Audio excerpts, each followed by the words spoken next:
안녕하세요. 저는 서울에 살고 있는 30대 이혼 여성입니다. 얼마 전 심장 벌렁거릴 만큼 큰일을 겪었는데요. 혼자 묻어두기엔 악몽 같은 그 기억들이 너무 오래 갈 것 같아서 사연으로 올려볼까 해요. 그래도 누군가가 제 이야기를 들어줬다고 생각하면 심적으로 좀 편하지 않을까 싶어서 내린 결정이에요. 분명 제가 며칠 전까지 겪었던 일임에도 믿기지 않은 그날에 대해 지금부터 들려드리도록 하겠습니다. 제가 30대로 진입하기 전쯤에 저희 아빠가 돌아가셨어요. 어릴 때 부모님이 먼저 가시는 것도 너무 속상하겠지만 성인이 되고 난 후 부모님을 보내는 건 그만큼 제 감수성도 같이 성장을 해서 그런가 더없이 슬프더라고요. 사람에게 무너진다는 표현을 쓸 수 있는 상황이 바로 그럴 때가 아닌가 싶었을 만큼 힘들었어요. 저도 저지만 엄마도 진짜 많이 힘들어했거든요. 어느 인터넷 기사에서 본 적이 있는데 사별을 했을 때 우울함을 더 잘 느끼는 쪽이 여성 쪽이라는 연구 결과가 있더라고요. 아무튼 아빠의 사망 소식은 저희 가족한테 가장 충격적인 인생 고비였습니다. 그런데 아무리 슬퍼도 세상은 돌아가잖아요. 저도 억지로 마음을 정리하고 사회로 돌아가야 하지 않습니까? 황망한 마음을 잊지 못한 채 직장 동료들에게 불편한 눈치만 주면서 억지로 일을 다녔는데요. 그때 제 곁에서 저의 처지를 부담스러워하지 않고 많이 위로해준 직장 동료가 있었어요. 그 사람이 바로 저의 남편이 된 사람이었습니다. 남들이 제 기분 걱정해서 저를 한참 조심스러워할 때 남편만이 제게 적극적으로 접근해줬어요. 귀찮게 쓸데없이 말을 걸었고 점심시간을 자꾸 챙겨줬으며 집에 가서 엄마랑 같이 먹으라고 일부러 맛집에 데려가 포장도 해줬죠. 처음엔 그런 남편을 제가 부담스러워했습니다. 아직 아빠를 제대로 보내지 못했던 터라 그저 웃고 싶지 않았어요. 그런데 남편은 자꾸만 저를 웃게 만들었어요. 어떤 마음으로 그러는지 알아서 충분히 고맙지만 싫더라고요. 솔직히 저희가 아빠 돌아가시기 전엔 그렇게 만만히 잤던 사이가 아니었거든요. 괜히 남편 마음에 부담을 주는 것 같기도 해서 그것 또한 제가 불편해지더라고요. 그래서 하루는 남편에게 직접 얘기를 했어요. 정말 고마운데요. 앞으로는 안 챙겨주셔도 괜찮아요. 자꾸 이러시면 제가 더 불편하고 마음만 무거워져서 힘들어요. 솔직히 남편의 위로가 힘들다는 건 거짓말이었습니다. 저를 그만큼 위로해주려는 사람이 있다는 게 고마워서 불편했을 뿐 딱 그거였지 당연히 좋았어요. 정서적으로 의지도 많이 되었고 은연중에 도움을 받았다더라고요. 아무래도 저도 모르게 위로가 좀 많이 되었던 것 같았어요. 게다가 남편이 어디 저만 챙겼나요? 생전 본 적도 없는 우리 엄마까지 챙겼다니까요. 홀로 있을 우리 엄마가 힘들까봐 알아서 신경 써준 것 전부 좋았지만 시간이 갈수록 제가 남편에게 빚을 지는 기분이더라고요. 그래서 억지로 그만해달라 얘기했던 겁니다. 저랑 남편은 당시만 해도 직장 동료 그 이상도 이하도 아니었거든요.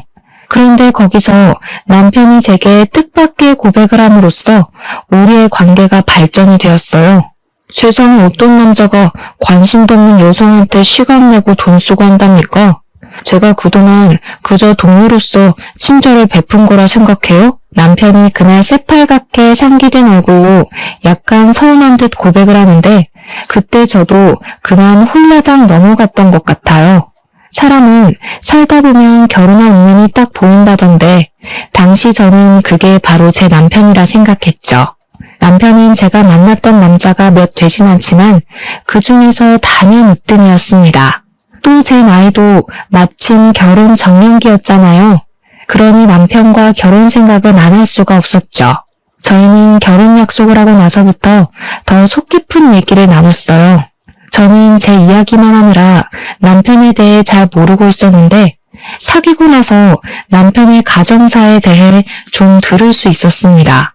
남편은 워낙 어릴 때 시부를 잃어서 아빠에 대한 기억이 없다고 하더라고요. 시모랑 단둘이 살아야 하는데 그 때문인지 아빠의 부재로 인해 느꼈을 저의 상실감이 마치 자기 일처럼 느껴졌대요. 자기가 만약 아빠가 있었다면 이랬을 때 이런 모습일까 싶은 감정을 간접적으로 겪은 기분이었다나? 그래서 제게 더 마음 쓰고 싶었던 것 같기도 하다면서 그런 말을 하더라고요. 서로 비슷한 배경을 가졌다고 생각했기 때문인가 봐요. 저는 남편의 가정사를 듣고 나서 남편에게 더 마음을 열었습니다. 저희는 결혼하기 전부터 이미 서로에 대한 속사정을 다 털어놓고 결혼 인사를 드리러 양가 어른을 찾았어요. 시모도 저의 집안 사정을 남편에게 듣고 이미 알고 계셨는데요. 진심으로 안타깝게 생각해 주시더라고요. 아유, 딱해라. 지금 안 싸도니 얼마나 소가리를 하고 계실까. 내가 이미 겪어봐서 그 심정을 잘 알잖니. 지금 많이 힘들 시기야. 결혼하더라도 너희 둘이서 꼬박꼬박 안사돈네 자주 찾아가줘야 해. 시모의 마음에 감동받아서 저 그날 시모 앞에서 눈물을 보였던 걸로 기억합니다. 그때 시모가 마치 또 다른 친정엄마의 품 같은 느낌이었거든요. 아무튼 양가 집안에서 저희 결혼에 대해 딱히 반대는 없었어요. 상견례 때도 시모랑 엄마의 사이는 초면이 아닌 것처럼 사이가 무척 애틋하기까지 했습니다. 안 싸둔 얘기를 듣는데 어쩜 이렇게 쌍둥이같이 비슷한 인생이 있을까 싶더라고요. 우리 집도 가까운데 한 번씩 같이 식사도 하고 얼굴 좀 보면서 삽시다. 저야 좋죠. 그렇지 않아도 이제 슬슬 친구를 좀 만들어봐야 하나 생각했었는데 잘 됐네요. 아무래도 애들 덕분에 저희 좋은 일만 생긴 게 아닌가 싶습니다. 알아서 서로에게 위안이 되어주니 시모랑 엄마를 지켜보면서 얼마나 안도가 되었는지 모릅니다. 저랑 남편이 결혼하면서도 은연중에 홀로 남을 어머니 두 분이 걱정되었거든요. 아무튼 저랑 남편은 서로 엄마들에게 민폐 안 끼치려고 서로의 형편에서 최대한 결혼하고자 했어요. 그런데도 시모랑 엄마가 굳이 지분해주고 싶다고 해서 어쩔 수 없이 받은 것이 10억짜리 신혼집이었습니다. 반씩 나눠서 부담하신 거라고 해도 솔직히 적은 돈 아니잖아요. 이걸 받아도 마음이 불편하더라고요. 그래서 저희는 앞으로 시모랑 엄마한테 그 혼수를 보답하며 살기로 마음먹었어요. 맞벌이로 바쁘게 지내며 양가에 꼬박 용돈을 드렸고요. 남은 노후를 평생 편하게 보내도록 최대한 지원해드리려고 했죠. 출발이 좋았어요. 비록 어쩔 수 없이 대출 조금 끼고 신혼을 시작하긴 했지만 모두가 웃을 수 있는 변화여서 괜찮았습니다. 하지만 이 결혼이 제 길이 아니었다는 신호는 겨우 신혼 1년도 안 지난 시점에서 찾아왔어요. 정말 어느 날 불시에 시모가 돈 사고를 낸 적이 있었는데요. 이것이 바로 제 사연의 발단이 되겠네요. 잠자리에 들기 전에 제게 말했습니다. 남편이 조심스럽기도 하고 망설이기도 해서 심상치 않은 일이라는 건 듣기 전부터 짐작하긴 했었어요. 엄마가 쓸데없이 개하는 사람 말 믿고 웬 건물에 투자를 했나 봐. 오늘 낮에 홀라당 날리는 바람에 지금 알아놓으셨어. 뭐? 갑자기 투자는 무슨 투자? 어머님이 그런 걸 왜 해? 그런 건 남의 말 듣고 함부로 하는 게 아닌데 왜 우리한테 물어보지도 않고 그러셨대? 잘 알지도 못하시면서. 개하는 사람이 확실하다 했으니 믿은 거겠지. 아, 나도 모르겠어. 안 그래도 오늘 반차 내고 하루 종일 엄마랑 싸우느라 기운 빠진다. 5천만 원이나 날렸다는데 당장 5천만 원을 어디서 구하냐는 게 문제야. 저랑 남편은 앞서 말씀드렸다시피 빠듯하게 털어서 시작한 결혼이라 목돈이 없었어요. 그건 저희 부부뿐만이 아니었습니다. 저희 결혼 때문에 친정도 그랬고 시댁도 그랬어요. 당연히 시모는 우리 신혼집 해줬던 것 때문에 형편이 여의치 않았을 거란 말이죠. 그래서 어머님은 돈이 어디서 났길래 5천만 원이나 투자를 하신 건데? 어떻게 하면 5천만 원이 덜컥 생겨? 혹시 모아둔 돈이 따로 있으셨던 거야? 그랬다면 내가 이렇게 걱정하지도 않았어. 그냥 아까워하고 말았지. 엄마 대출 받아서 했대. 집 담보 잡아서. 대출이라니 더 골치가 아팠습니다. 없는 사정에 욕심냈다가 지금 배때기 터졌다는 얘기 아닙니까? 이거 정말 막막한 상황이었습니다. 그렇다고 그 5천만 원 빚 막고자 우리 쪽에서 또 대출을 받기엔 곤란했어요. 이미 우리가 혼수한다고 약간의 대출 끼고 있어서 더는 신용에 위험할 수 있었거든요. 이래저래 방법을 생각하던 저는 차라리 신혼집을 더 싼 곳으로 옮길까 거기까지 염두에 둘 수밖에 없었습니다. 때마침 저도 모르는 사이 제 눈치를 보고 있던 남편이 엄청 조심스럽게 꺼낸 얘기가 있었는데요. 사실 방법이 아예 없진 않잖아. 그러지 말고 장모님한테 좀 빌리면 안 될까? 어차피 장모님은 돈 여유 좀 있으시니까 우리가 빌렸다가 차차 갚기만 하면 서로 피해보는 일 없을 것 같은데. 저희 집은 아빠가 돌아가시고 나서 물려받은 재산이 좀 있었는데요. 그걸 남편이 모르지 않거든요. 그런데 저도 생각 못하고 있었던 친정의 재산을 남편이 먼저 얘기를 하니까 기분이 좀 이상했습니다. 뭔가 남편의 해결책은 애당초 친정의 재산밖에 없었던 것 같은 느낌이라 기분 나빴어요. 안 돼. 우리 엄마 고혈압 지병이 있어서 몸 안 좋은데 괜히 지방 문제로 스트레스 받게 하기 싫어. 우리들 문제도 아니고 어머님 문제 때문에 일어난 사고잖아. 괜히 관련 없는 엄마까지 끼어들게 하고 싶진 않아. 그러자 남편이 그럼 무슨 방법이 있냐고 약간 신경질을 내더라고요. 그 모습을 보면서 저는 좀 확신이 들었어요. 남편의 머릿속엔 시모의 문제를 오직 친정의 재산으로만 메꿀 생각밖에 없다는 것을요. 이것이 저의 잘못인가요? 저 때문에 이사달이 난 게 아닌데 친정 돈 못 쓰게 한다고 신경질 내는 남편의 태도가 어이없지 않습니까? 왜 다짜고짜 성질이냐고 했더니 남편은 그저 자기 엄마가 우리 신혼집 해준다고 없는 돈 다 끌어모아서 우리 퍼다 줬는데 5천만 원도 못 해주냐고 따지는 거 아니겠습니까? 그럼 우리 엄마는 돈이 차고 넘쳐서 마음껏 퍼다 줘도 된다는 거야? 우리 엄마 돈을 왜 당신이 마음대로 결정하라고 하는데? 그러니까 물어만 보자는 거잖아. 장모님이 싫다고 하면 나도 더는 안 물어보지. 물어보는 게 그냥 돈 받는 거나 마찬가지인 거야. 우리 엄마 성격에 우리 부탁을 거절할 것 같아? 아무튼 엄마는 절대 안 돼. 솔직히 어머님이 친 사고를 왜 우리 엄마 돈으로 해결해야 되는지 이해를 못하겠어. 저도 결국 짜증으로 받아치고 말았어요. 그러니 남편이 끝내 저한테 토라져 버리더군요. 그날 이후 아침도 안 먹고 출근했고 저한테 말도 안 걸었습니다. 왜 이렇게 초등학생같이 구는 건지 저도 받아주기 피곤하여 그저 무시해버렸네요. 그러나 무작정 남편의 말을 거절했을 뿐 제게 좋은 수가 있었던 게 아니라서 여전히 근심거리였습니다. 그렇잖아도 심란한데 어느 순간부터 시모까지 전화와서 저한테 하소연하기 시작했어요. 내가 정신이 나갔지. 좀 더 잘 살아보려고 욕심을 부렸던 게 그만 이렇게 됐네. 늙은 내가 무식하기만 하지 뭘 한다고 그랬을까. 내가 그냥 빨리 죽어버렸어야 했어. 괜히 너희들 사는데 팔목이나 잡았네. 시모는 거의 매일 전화를 해서 죽는 소리를 했는데요. 갈수록 자책의 강도도 심해졌어요. 언제는 수화기에 대고 울기까지 하던데 이대로 가다가 정말 혼자서 무슨 일이라도 저지를 수 있을 것 같더라고요. 매번 죽고 싶다, 죽어야겠다 하는데 제가 그런 생각이 안 들겠습니까? 근데요, 시모가 걱정이 되긴 했지만 한편으론 약간 짜증도 났어요. 시모가 남편도 아닌 제게 더 많이 전화를 하는 게 아무래도 시모 또한 저희 친정에 손 벌리고 싶어서 이러는 건가 싶었거든요. 물론 이건 엄연히 제 추측이라서 시모한테 대놓고 티를 내진 않았습니다. 그러나 깨름직한 마음이 계속 남아있었어도 남편과 시모 또한 저의 가족이잖아요. 그들의 곤란한 사정은 곧 제 사정과도 같으니 계속 모른 채 하는 것도 한계가 있었습니다.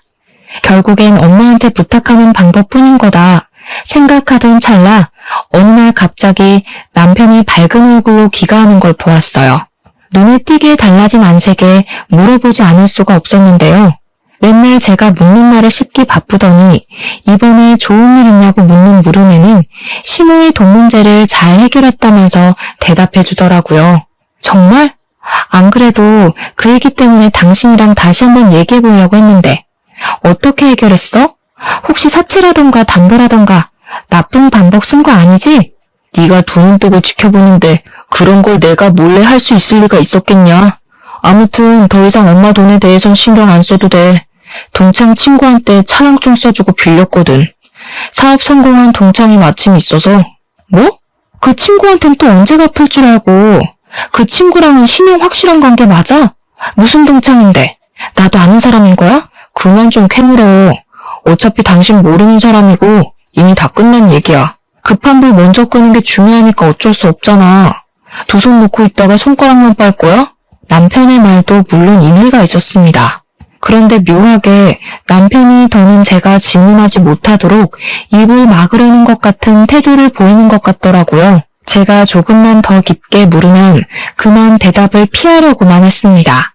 그러다가 나중엔 자기 못 믿어서 그러는 거냐고 약간 신경질을 내기도 했죠. 괜히 싸움으로 번질까봐 저도 그만하고 말았어요. 일단은 남편 말대로 급한 불은 끌 수 있었습니다. 그 이후로 시모도 더 이상 죽는 소리를 안 했고 시간 지날수록 남편과도 관계가 원만해졌거든요. 오히려 돈 문제가 터지기 전보다 더 좋은 사이가 된 것 같기도 했습니다. 어쨌든 숨통이 트여서 좋았어요. 그동안 저도 시모랑 남편이 주는 은근한 스트레스 때문에 일상생활이 힘들었거든요. 남편이 친구한테 돈을 빌렸다는 것이 마음에 걸렸으나 그래도 확실히 기분은 편했습니다. 그래서 한동안 신경 못 써줬던 친정엄마를 들여다볼 여유도 생겼어요. 괜히 엄마한테 불똥 튈까봐 돈 문제로 예민할 땐 엄마를 잘 만나지 않았거든요. 남편도 저보고 쉬는 날에 친정 가서 마음 편히 쉬고 와도 된다고 배려해줬어요. 제가 제 실수도 아닌 일에 마음 고생한 걸 이해해주면서 미안했다고도 하더라고요. 그래서 이미 저는 그 사과를 달게 받았는데도 남편이 주는 배려를 충분히 즐겼어요. 그때부터 저는 거의 주말마다 친정을 가기 시작했습니다. 남편은 한 번씩 저를 따라왔지 그 차용증 써준 친구와 만남을 유지해야 된다는 이유로 바빠서 주말엔 거의 외출을 하였어요. 삐걱거리던 부부관계도 시모 돈 문제도 생각보다 수월하게 지나가는 것 같아서 다행이었는데요. 한 가지 제 마음에 걸리는 것이 있었어요. 그건 의외로 저희 친정엄마였죠. 이전보다 친정엄마와 같이 시간 보내는 날이 많아졌음에도 불구하고 친정엄마는 어딘가 모르게 불안해 보였어요. 어느 날은 엄마가 저한테 뜬금없이 남편과의 관계를 묻더라고요. 요즘 박서방이랑은 문제없이 잘 지내고 있는 거지? 너한테 무리한 요구하는 거 없고? 무리한 요구? 그런 게 있을 리가 있나? 당연히 괜찮지. 오히려 남편이 잘해줘. 갑자기 그런 걸 왜 묻는데? 그래? 아니다. 잘 지내는 거면 됐어. 엄마는 우리 딸이 엄마 없는 세상에서도 쭉 행복했으면 좋겠거든. 그러려면 박서방 역할이 중요하니깐. 엄마는 나이 드니까 별 생각이 다 든다면서 신경 쓰지 말라고 했으나 확실히 그간 제가 봐왔던 엄마의 모습과 달라서 걱정을 안 할 수가 없었습니다. 그렇게 시간이 더 지날수록 엄마는 이유 없이 안색이 안 좋아져 갔어요. 근데 저는 그게 단순히 건강 문제인 줄 알았습니다. 엄마에게 더 좋은 걸 먹이고 병원에 잘 데려가기만 했죠. 그럼에도 엄마에게서 별다른 차도가 없어 보여 혹시 심리적 문제인가 싶었어요. 아빠가 돌아가신 것이 여전히 엄마를 힘들게 하고 있기 때문일지도 모른다는 생각이 들었습니다. 마침 그 시점에 시모가 저한테 전화와서는 친정엄마가 뭘 좋아하냐, 반찬이나 좋아하는 여행지 등을 묻기 시작했는데요. 시댁이랑 친정이 그리 멀지 않다고 말씀드렸잖아요. 결혼 전에도 시모랑 저희 엄마가 서로 잘 지내보자 했기 때문에 그래서 시모가 그런 걸 묻는 줄 알았습니다. 그 사실을 잠깐 잊고 있었는데 참 잘 되었다고 생각했어요. 엄마도 매번 친구 없이 혼자 지내셔서 시모랑 같이 어울리면 좋을 것 같더라고요. 시기적절하게 시모가 그런 제안을 줘서 얼마나 감사했는지 모릅니다. 그래서 저는 시모한테 챙겨줘서 고맙다는 말까지 하면서 정보를 알려주었어요. 엄마랑 시모는 따로 제게 연락하는 것 없이 알아서 왕래를 하며 지내는 것 같았습니다. 그리고 어느 날이었죠. 시모가 엄마랑 나들이 가고 싶다고 친히 도시락까지 준비해 친정 간 적 있었어요. 도시락 재료 사는 건 제가 도와드렸고 나들이 떠나기 전날은 시모랑 담소를 나누며 재료 손질도 같이 했었습니다. 두 분이서 나들이 가기로 한 당일 저는 엄마한테 연락해서 조심히 다녀오라고 인사를 했어요. 엄마의 목소리가 그렇게 썩 좋은 건 아니었지만 그래도 저랑 시모가 같이 노력하고 있으니 차근차근 좋아질 것이라 믿어 의심치 않았습니다. 그런데 당황스럽게도 그날 하루 종일 엄마와 연락이 두절되었어요. 저희 엄마는 새벽에도 제 전화면 거두절미하고 무조건 받는 사람이거든요. 근데 잘 시간도 아닌 저녁에 연락 두절인 게 너무 이상하더라고요. 시모도 나들이 다녀왔다는 연락 한 통이 없었는데 시모까지 연락 안 되다가 겨우 저녁에 연락이 닿았거든요. 어머님, 혹시 집에 몇 시쯤 들어가셨어요? 저희 엄마가 연락이 안 돼서 그러는데 나들이 헤어지고 바로 집에 가신 거 맞죠? 아, 그럼 내가 안 사돈을 집까지 데려다 줬는걸. 근데 오랜만에 움직여서 그런지 계속 피곤하고 잠이 온다 하긴 하더라. 아무래도 자고 있어서 전화 못 받는 것 같은데?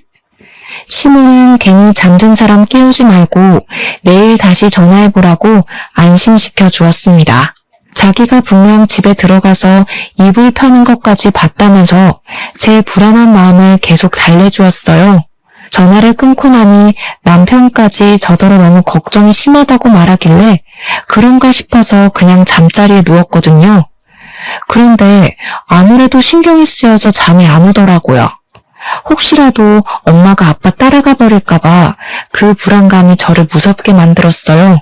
결국엔 그 새벽에 저 혼자 차를 타고 친정집을 찾아갔습니다. 혹시 엄마가 자고 있을까 싶어서 조심스레 들어갔어요. 그런데 당황스럽게도 엄마가 방에 없더라고요. 집을 뒤질 것도 없었지만 온 집을 뒤졌는데도 엄마가 보이지 않아서 등줄기에 소름이 쫙 돋았습니다. 집이 아니면 갈 곳이 없는 사람인데 그 새벽에도 집에 없다는 건 제가 안 좋은 생각을 할 수밖에 없도록 만들었어요. 엄마가 혹시 상실감을 견디지 못해 극단적인 선택을 한 게 아닌가 불안했습니다. 저는 그 자리에서 다시 엄마한테 전화해봤어요. 그런데 그 순간 엄마 휴대폰 벨소리가 집 안에서 울리더라고요. 그 소리를 찾아서 온 집을 뛰어다니다 웬 수납장 아래에 도달했습니다. 그곳은 아빠의 물건만 가득 있는 방이라 평소 들락거리지 않는 곳이었어요. 바로 그 방 안에 엄마의 폰이 있었다는 겁니다. 사람은 없고 휴대폰은 엉뚱한 곳에 놓여있으니 이거 아무래도 심상치 않은 일이라는 직감이 왔습니다. 저는 바로 112에 신고하려고 했어요. 그러나 그 순간 제 눈에 들어온 의문의 종이가 하나 있었는데요. 그건 휴대폰 아래에 같이 있던 것이었습니다. 그걸 보자마자 저는 신고하는 걸 잠깐 멈추게 되었습니다. 그럴 수밖에 없었던 게 분명 처음 보는 종이 서류인데 그곳에 남편 이름이 적혀 있더라고요. 뭔가 싶어서 제대로 확인해봤더니 다름 아닌 차용증인 거 아니겠습니까? 남편이 우리 엄마로부터 5천만 원을 차용한다는 내용이었습니다. 남편이 엄마한테 5천만 원 빌릴 일 뭐 있겠습니까? 그 액수를 보자마자 저는 바로 알아채겠더라고요. 5천만 원이면 시모가 사고 친 돈밖에 없잖아요. 남편이 차용증을 쓰고 친구한테 빌렸다는 그 5천만 원이 사실은 출처가 엄마일 수도 있다는 얘기였어요. 저는 그 짧은 순간 상황 파악하느라 머리통 엄청 굴렸습니다. 그러니까 제 예상이 맞는다면 남편이 저 몰래 결국 엄마를 찾아와서 5천만 원만 빌려달라고 한 거였고 친구한테 빌렸다는 건 순 거짓말이라는 거 아닙니까? 그렇다면 그들이 돈 문제 터지기 전보다 제게 더 잘했던 이유가 이것 때문이었을 수도 있겠다 싶었어요. 아니, 그게 맞는 것 같았어요. 갑자기 친정엄마한테 그리 잘해주고 챙겨주고 했던 것도 친정엄마한테 돈을 뜯어갔기 때문이었고요. 그리고 이 사실은 엄마도 알고 있는 듯 했습니다. 지난날 엄마가 저더러 남편과 사이 괜찮냐고 물었던 것도 부부끼리 살만 괜찮다면 됐다고 한 것도 다 이런 이유가 전제로 깔려 있었기 때문이었어요. 그 차용증 하나 때문에 저만 몰랐던 모든 실마리가 풀려버린 셈이었습니다.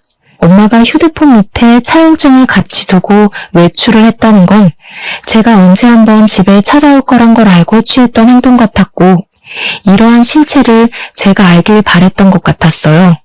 저는 정말 아무것도 몰랐어요. 그저 남편과 시모에게 감사한 마음으로 살았던 그동안의 시간이 후회스러웠습니다. 우선 엄마가 무사한 게 먼저였으니 일단 112에 전화해서 우리 엄마를 실종 신고했습니다. 저는 이 주제넘는 두 사람의 악행을 절대 용서하고 싶지 않았어요. 그래서 당장 집으로 돌아가 자빠져 자고 있는 남편의 등짝을 풀스윙을 날렸습니다. 화들짝 놀라서 일어나는 남편한테 차용증을 들이밀면서 대놓고 따졌죠. 당신 이거 뭐야? 친구한테 빌렸다는 5천만 원, 우리 엄마한테 빌린 돈이었어? 왜 차용증이 우리 엄마 집에서 나오는데? 그걸 또 어떡해. 뭐 그랬다 어쩔래. 어차피 차용증 쓴 거 보면 몰라? 떼먹는 거 아니고 다 갚을 거란 뜻이잖아. 별것도 아닌 걸로 사람 잠 깨우고 난리야. 별것도 아니라고? 이 쓰레기 새끼야. 내가 우리 엄마 건들지 말라고 했지. 그리고 우리 엄마 집에 있다면서 왜 거짓말했어? 설마 우리 엄마한테 해코지한 거야? 얘가 완전 생사람 잡네. 장모님이 어디 있는지는 나도 몰라. 따질 거면 우리 엄마한테 가서 따지든가. 남편은 오히려 적반하장 태도로 나왔습니다. 그리고 자기만 아니면 상관없는 건지 그저 친정엄마 행방은 시모가 알 거라고 쐐기를 박아주더군요. 분명 두 사람은 저한테 친정엄마가 일찍 잠들었다고 했단 말이죠. 근데 이제 와서 말을 바꾸는 게 정말 어이없더라고요. 만약 어머님이 우리 엄마한테 무슨 짓 한 거면 나 그냥 안 넘어가. 가족이고 뭐고 법적으로 문제되는 거 있으면 다 고소할 거야. 저는 그대로 집을 나와서 친정으로 돌아갔습니다. 경찰한테서 엄마의 소식이 오기를 밤새 기다렸어요. 이 문제는 당연히 다음날 남편을 통해서 시모 귀에도 들어갔는데요. 뻔뻔하게도 시모가 저한테 전화를 하더라고요. 얼굴 보고 얘기하자길래 일단 시모 집을 찾아갔습니다. 어머님은 우리 엄마 어디 계신지 알고 있죠? 저희 엄마 어디 한 군데라도 잘못되면 어머님 가만 안 둘 거예요. 시모 집에 가자마자 인사도 안 하고 소리를 질렀더니 시모가 당황하더라고요. 항상 시모한테는 좋은 모습만 보였던 저라서 이렇게 불안감으로 예민해진 제가 많이 낯설었을 거예요. 그러나 어디 시모만 저를 낯설어 했겠습니까? 저 또한 시모가 그렇게 무서운 짓을 할 수 있는 사람인 줄 까맣게 몰랐습니다. 시모는 제 협박에도 겨우 눈 하나만 깜빡했을 뿐이었어요. 오히려 더 대범하게 나왔는데요. 이왕 들킨 김에 더 이상 연기할 필요 없겠다면서 본색을 바로 보여주는 거 아니겠습니까? 안사돈 아직도 집에 안 들어왔니? 워낙 외출을 안 하는 사람이니 길을 모르나 보네. 미련하긴. 그보다 우리 아들이 월급쟁이가 적성에 안 맞아서 따로 사업하고 싶단다. 어차피 다 같이 잘 먹고 잘 사는 짓 아니겠어? 그럼 사돈 쪽에서도 힘 좀 보태야 하잖아. 그 얘기한다고 잠깐 자리 좀 가졌던 거지 별다른 짓 한 거 없다. 이미 그것만으로 별다른 짓을 한 거나 마찬가지네요. 사업? 대체 우리 엄마 돈으로 어디까지 생각하고 계셨던 거예요? 이럴 거면 차라리 신혼집으로 5억을 대주지 말지 그랬어요. 그 돈으로 하고 싶은 거 하고 살면 될 것이지 왜 이제 와서 남의 돈을 눈독 들여요? 남의 돈이라니? 네 엄마 그 많은 재산 죽을 때 안고 간다니? 죽으면 다 내 아들 손에도 들어올 돈 아니야. 그럼 내 돈이기도 한 거지. 따지고 보면 다 한 주머니인 거라고. 개소리도 참 신박하게 하시네요. 미친 소리 그만하고 엄마한테서 가져간 돈 당장 내놓으시죠. 저 2번 기회 안 줘요. 말로 곱게 부탁하는 건 이번이 끝입니다. 변호사라도 사게? 아무리 전문가여봤자 이미 인감 찍힌 서류를 어찌 처리하겠어. 날고 기어봤자 네 엄마가 이미 집문서는 우리한테 넘겼다. 여기 도장 보이지? 남편이 사업한다는 소리도 어이가 없는 상황에 시모가 보여주는 집 명의 변경서는 정말 할 말 잃게 만들었습니다. 시모가 가리키는 인간 부분을 보니 진짜 도장이 찍혀 있더라고요. 너 엄마가 아주 딸 일이라면 못하는 게 없으신 분이더구나. 나를 위해서라고 하니까 의심도 안 하고 바로 도장 찍더라고. 참 좋은 엄마를 뒀어. 시모랑 남편은 우리 엄마한테서 5천만 원을 가져간 걸로 모자라 집까지 뜯어갔습니다. 가장 소중한 관계가 될 거라 생각했던 사람들에게 배신을 당하니 정말 머리가 새하얘지더라고요. 아무 말 못하고 있는 그 상황에서 마침 경찰한테 연락이 왔는데요. 달동네 공가에서 엄마가 발견됐다는 연락이었어요. 경찰이 데리고 있다길래 일단 급하게 전화 끊고 시모를 돌아섰습니다. 대신 집을 나가기 전에 한마디를 남겼죠. 두 사람이 저랑 엄마를 가족으로 안 보는 것 같으니까 저도 더 이상 두 사람을 봐줄 필요 없겠네요. 지금까지 그랬던 것처럼 실컷 낄낄거리고 계세요. 도둑놈 새끼들이 가져갈 돈은 한 푼도 없을 거라 조만간 펑펑 울게 될 테니까. 사실 저도 확실히 그들을 도둑놈으로 몰아서 법적 처벌을 요구할 수 있을진 확신하지 못했습니다. 믿을 구석이 어디에도 없었지만 일단은 시모한테 지기 싫어서 겁을 줬던 거예요. 저랑 엄마가 쏘가리한 것만큼 시모도 심기 불편하길 바랬으니까요. 저는 얼른 엄마가 있다는 경찰서로 달려갔습니다. 다행히도 엄마는 무사했어요. 다시는 엄마를 볼 수 없을까봐 얼마나 무서웠는지 모릅니다. 저는 엄마를 보자마자 제가 알고 있는 모든 사실을 물어봤어요. 시모랑 남편이 내가 알던 사람이 아니란 걸 알아버렸으니까 더 이상 날 위해서 선의의 거짓말을 하지 말아달라고도 했죠. 그제야 저는 제가 몰랐던 부분까지 솔직한 사실을 전부 다 들을 수 있었습니다.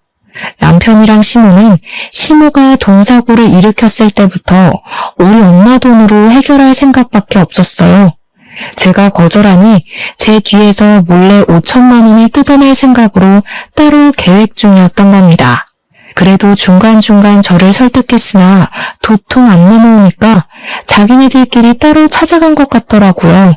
동정심이 약한 우리 엄마를 알고서 두 사람이 그렇게 작전을 펼쳤다고 했습니다. 엄마는 굳이 차용증을 쓰지 않고도 5천만 원을 빌려줄 생각이었대요. 근데 남편이 엄마에게 신뢰를 사기 위해서 써줬나 봐요. 그리고 그건 바로 또 돈을 빌리기 위한 밑밥이었던 거죠. 두 번째부터는 남편이랑 시모가 갖은 핑계를 대며 10만 원에서 20만 원씩 야금야금 빌려달라 했다고 하더라고요. 그들은 엄마한테 돈을 뜯어갈 때마다 제 핑계를 댔다고 했는데 제가 사고쳐서 돈 나갈 일 생겼다는 거짓말을 했대요. 엄마는 제 일이니까 제가 엄마한테 미안해서 말 못하고 있는 줄 알았답니다. 그래서 그들이 달라는 대로 돈을 뜯긴 것 같았어요. 미안해 엄마, 내가 더 빨리 알아차렸어야 하는데 한 입을 덮고 살면서도 몰랐어. 나는 엄마한테 최대한 돈 얘기 안 하려고 했거든. 그들 욕심은 부끄러운 줄도 모르고 날로 커져갔는데요. 가장 최근에 문제가 된 것이 바로 나들이 사건이었던 거예요. 시모가 나들이 핑계로 남편 사업 자금 좀 당겨달라고 엄마한테 협박했다더라고요. 분명 허술한 말장난으로 엄마를 꿰어낸 것일 텐데 엄마는 의심 한 번 안 하고 시모한테 그리 큰 돈을 그냥 넘겼답니다. 시모가 또 제 핑계를 댔다고 하던데 솔직히 그쯤 되면 엄마가 한 번이라도 의심을 해야 되는 거 아닌가 싶더라고요. 아무리 딸을 위하는 일이라 해도 그렇지 어떻게 나한테 확인도 안 해보고 집 명의 변경서에 도장까지 찍으면서 그들 말만 믿을 수가 있는 건지 이해가 안 되었어요. 대체 왜 그랬어? 엄마 돈 헤프게 다루는 사람 아니잖아. 아무리 우리가 한 식구라 하더라도 이건 아니지. 나한테 더 물어봤어야지. 지금 어머님이 엄마한테서 집 뺏었다고 얼마나 신난 줄 알아? 뭐가 이상하다는 생각 전혀 안 해봤어? 왜 안 했겠어? 걱정 마, 딸. 엄마도 너한테 피해갈지 정도는 구분할 줄 알아. 당연히 그 사람들이 무슨 생각으로 언제부터 변심했는지 다 알았지. 엄마의 말을 듣고 나니 오히려 혼란스러워서 더 이해가 안 되었습니다. 엄마가 하는 말은 그 두 사람 속셈이 뭔 줄 알면서도 돈을 공짜로 내줬다는 소리잖아요. 대체 왜? 제 머릿속이 정리되지 않고 있다는 걸 엄마가 눈치챘는지 엄마는 제 앞으로 도장 하나를 건넸어요. 그건 엄마 도장이 아니라 돌아가신 아빠 거였습니다.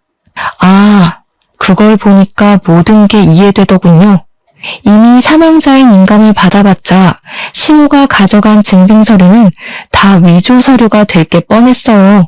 게다가 덤으로 엄마를 협박한 짓거리가 경찰한테 걸리는 탓에 얼마든지 고소가 가능해져 버렸죠. 엄마의 진짜 속내를 알고 나서 저는 그대로 주저앉아 버렸어요. 혹시라도 엄마에게 더 큰 불행이 닥쳐서 엄마가 정말 남은 생을 버틸 수 없을까봐 얼마나 마음 졸였는지 모릅니다. 너무 다행이었죠. 이대로면 차용증 받은 5천만 원도 찾을 수 있었고 집도 무사한 데다가 야금야금 뺏겼던 돈은 위자료로 퉁칠 수 있으니 문제 없어졌습니다. 정말 10년 묵은 채증이 쑥 내려가더군요. 저는 그 사람들 절대 곱게 벌받게 해주고 싶지 않았어요. 제 발로 나락을 향해 걸어갔으면 해서 당장 고소하지 않고 기가 막힌 타이밍을 기다렸습니다. 근데 정말 감사하게도 남편이 결혼 1년 만에 불륜을 저지르기 시작했어요. 저랑 틀어지기 시작하면서부터 작정하고 저를 엿먹이고 싶었던 것 같습니다. 불륜 행위에 엄청 당당한 태도더라고요. 어차피 나랑 이혼할 거 아니냐? 장모 돈 훔친 남편이랑 언제까지 한 입을 덮고 살려고? 무슨 속셈으로 버티고 있는지 모르겠는데 네 뜻대로 절대 안 될걸? 그냥 조용히 합의 이혼하지. 뻔뻔하네. 네 입으로 우리 엄마 돈 훔쳤다고 자백해놓고 나더러 합의를 바래? 끝내도 내가 끝낼 거니까 넌 그때까지 계속 찝찝하게 살면 돼. 네가 다시 시작하려는 길도 완전 시궁창으로 만들어줄 거니까 기대해. 그래봤자 너만 고생이지. 나 이번에 여자 하나 잘 물었거든? 걔는 정신력이 강해서 고작 상간녀 소송 당한다고 흔들릴 애 아니거든. 나보고 깔끔하게 이혼하고 오면 내 위자료까지 내준다더라. 나 그 여자 집 밑으로 들어가서 그 집 장인어른 사업 물려받아서 대표할 거야. 남편인 상간녀는 저보다 무려 10살이나 많은 노처녀였습니다. 남편이 돈에 눈이 멀었는지 그런 늙은 년한테 끔뻑 넘어가서는 자랑처럼 짓거려댔어요. 상간녀도 결혼하고 싶으니까 돈이 얼마가 들든 좀 해주기로 했나 보더라고요. 그것 때문인지 남편이 오히려 이혼하자고 당당하게 나오는 거 아니겠습니까? 기가 막혔어요. 사실 이혼하기에 시기가 아주 적절하긴 했습니다. 불륜 소송할 때 다른 고소장도 같이 제출하면 남편이랑 시모가 타격을 강하게 입을 거란 말이죠. 대신 남편이 이혼을 원하고 있는 태도는 좀 마음에 안 들었어요. 하지만 이대로 더 가다간 저까지 괴로운 진흙탕 싸움이 될 것 같아서 그만 끝내기로 했습니다. 저는 그동안 참아왔던 모든 감정을 담아서 이혼 소송을 시작했어요. 당연히 상간녀 소송과 정신적 손해배상도 청구했고요. 저희 엄마도 그들을 상대로 협박죄와 사문서 위조죄 등등 할 수 있는 건 다 신고해버렸습니다. 그리고 당연하게도 집안이 발칵 뒤집혔죠. 제가 친정으로 짐을 다 옮긴 날 시모가 친정집에 들이닥쳤는데요. 다짜고짜 저희 엄마에게 달려들어 머리채를 잡더라고요. 감히 나를 속인 걸로 모자라 고소를 해? 거짓말 친 거 곱게 넘어가 줬으면 고소는 하지 말아야지. 내가 당신한테 사기친 게 없는데 왜 고소를 해? 저는 깜짝 놀라서 시모의 머리채를 잡고 뒤로 당겨버렸습니다. 발라당 넘어지는 시모를 두고 대걸레를 들고 와 시모를 쿡쿡 찔렀어요. 나가 이 사기꾼아. 더 이상 우리 볼 일 없는 사이거든요? 당신이 무식해서 도장 주인도 못 알아본 주제에 누굴 탓하는 거예요? 당장 안 꺼지면 주거 침입으로 또 신고할 거야? 시모는 제 공격이 아팠는지 그대로 기어가 열린 문으로 나가버렸습니다. 닫힌 문 밖에서 상간녀 때문에 참는다고 소리치더군요. 우리 엄마가 인감도장을 속여서 찍었다는 생각에 열불나 했지만 재벌 며느리가 생겼으니 그 정도만 하는 것 같았습니다. 어떻게 보면 저희는 손해본 게 하나도 없는 이혼이었거든요. 그런데 저 뻔뻔한 인간들 때문에 감정적인 부분에서 너무 많은 상처를 입었다 보니까 왠지 모르게 패배한 기분이랄까? 아무튼 마음이 찝찝했습니다. 남편이랑 시모가 처절함을 느끼길 바랬는데 그것까진 이뤄내지 못해서 억울함도 없지 않아 있었어요. 그렇게 제 곁을 벗어난 전 남편은 오히려 저를 시원하게 털어냈다며 신이 나서 떠나갔는데요. 보란듯이 약오르게 잘 살 줄 알았거든요. 그런데 이혼하고 반개월쯤 지났나? 시모한테서 전화가 온 겁니다.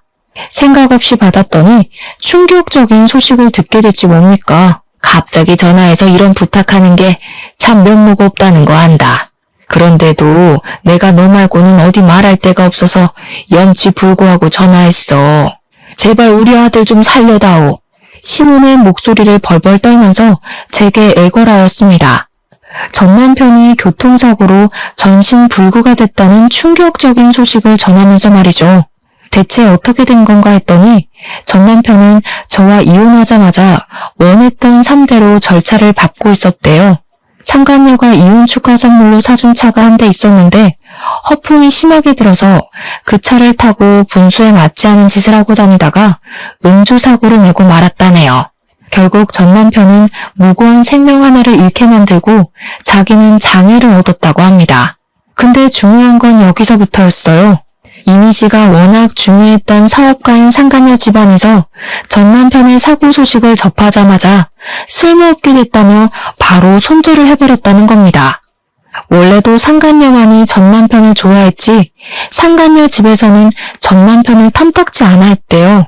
그런 상황에서 전 남편이 상간녀와 결혼하기도 전에 사고를 쳐버렸으니 집안보다 남자를 선택할 수는 없었던 상간녀가 전 남편을 버린 거래요. 그 바람에 시모가 평생 전 남편의 뒤치다꺼리해야 할 팔자가 되었다고 합니다. 그래서 저보고 어쩌라는 건지 시모가 원하는 대답을 주지 않고 끊어버렸더니 그 뒤로 시모가 우리 친정까지 찾아오더라고요. 주말 아침부터 오랜만에 짜증나는 사람을 보게 돼서 감정이 주체가 안 되더라고요. 시모가 자꾸 저한테 돈 좀 빌려달라고 하는데 그걸 제가 왜 빌려줘야 하나요? 옛날 정 같은 타령도 하더라고요. 도대체 저런 사람들은 정을 준 적도 없으면서 왜 아쉬울 때만 정을 찾는지 모르겠어요. 저는 긴 말하기 싫어서 손수 찬물을 받아와 시모 얼굴에 퍼부어 주었습니다. 제가 아줌마한테 줄 건 이것뿐이네요. 맹숭하셨으니 제발 속 차리고 똑바로 사세요. 영 급하면 차라리 혈육을 찾아가시던가요. 왜 자꾸 생판 남의 등만 처먹으려고 하시나 모르겠네. 한 번만 더 찾아오면 없는 형편에 벌금까지 물게 할 거예요? 그렇게 시모를 쫓아보낸 뒤로 그 두 사람이 어떻게 살고 있는지는 모르겠습니다. 아마 자기 식구들한테 돈 빌리고 다니지 않을까 싶어요. 다 분수에 맞지 않는 욕심이 낸 탓을 해야겠죠. 어쨌든 시모에게 찬물까지 부어주고 나니까 속은 시원하더라고요. 그 사람들 일단 불행해진 거잖아요. 천벌받은 거나 다름없는 거잖아요.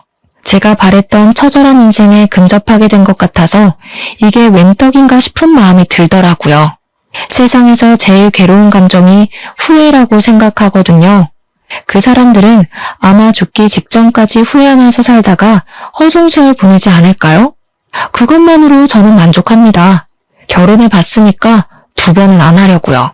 앞으로는 저희 친정엄마와 둘이서만 즐겁게 놀아보려 합니다. 제 사연 들어주셔서 감사드려요. 다들 같이 행복하셨으면 좋겠습니다.